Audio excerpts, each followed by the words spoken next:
Right, this video is about arithmetic series. An arithmetic sequence is what we've been doing. It's a sequence whose consecutive terms have a common difference, meaning we added or we subtracted something to get to each term. Now, a series is the sum of the consecutive terms of an arithmetic sequence. So if I have a sequence 1, 3, 5, 7, on and on, this is the sequence, but it becomes a series when I add the different parts and get the sum of those parts. That's really all the difference is between a sequence and a series. So we do what's called a sum of a finite arithmetic sequence, because you and I know these sequences could go on forever. We call it finite because we have an ending to it. And the way you know the ending is the way the question is worded. And they'll say, find the 50th partial sum of the sequence. It's partial because we know that sum could go on forever and ever, but we just want the first 50 terms. And we sure don't want to have to keep looking for those terms. So I need to find the 50th partial sum.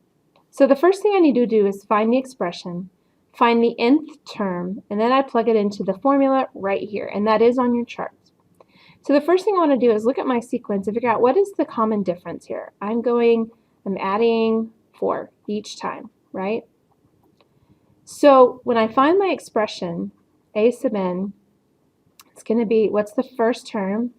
Remember from your chart, you have the formula says a sub 1 plus d times n minus 1, right?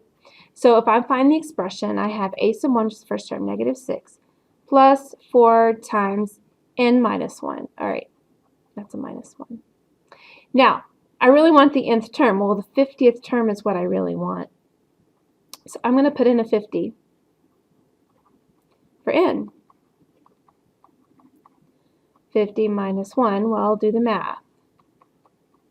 50 minus 1 is 49, and I plug all of that in my calculator.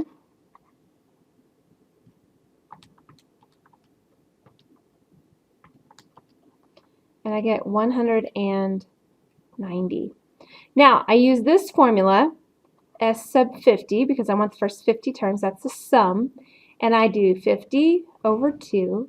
And then I have to know a sub 1, which is the first term of the sequence, which is negative 6. And I add the 50th term, which I just found was 190. So then I plug all of this in my calculator, multiply it by 50 over 2, or 25, and I get 4,600. That's my answer. So there's multiple steps here. You got to find the equation, find the nth term, and then you use the second equation for the partial sum. Let's try another one. What about this one? They didn't give me the sequence, but they gave me the expression, which helps save a step. So to get I need a sub 1 and I need a sub n. So a sub 1 means I put a 1 in here, right? So it's 3 times 1 plus 1. Well, that's 3 plus 1 is 4. And then a sub 27, I want the 27th term. So 3 times 27 plus 1.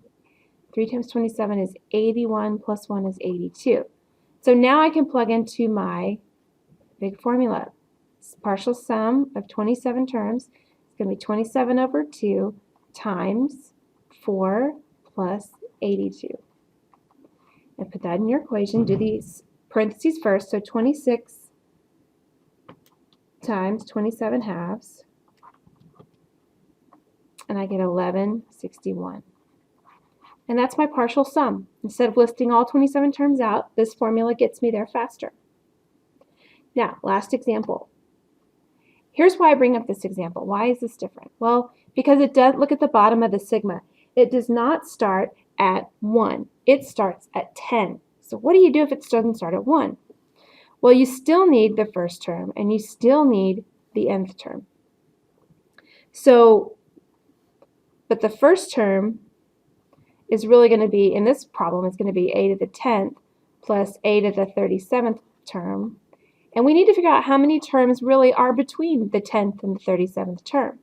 That's the big new thing here. So if this is the case, here's what you're going to do.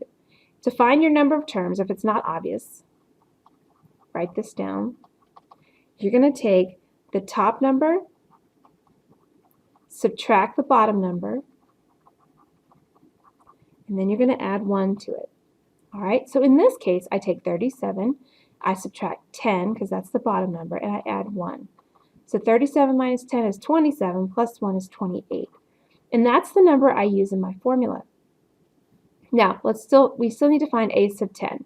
So if I put 10 into my equation, 6 times 10 is 60.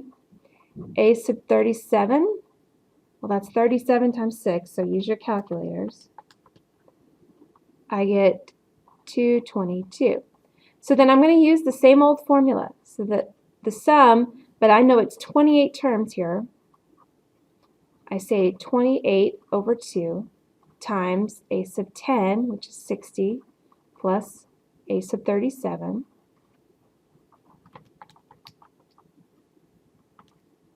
times 28 divided by 2, which is really 14. So if I multiply all that good stuff out, I get 3948.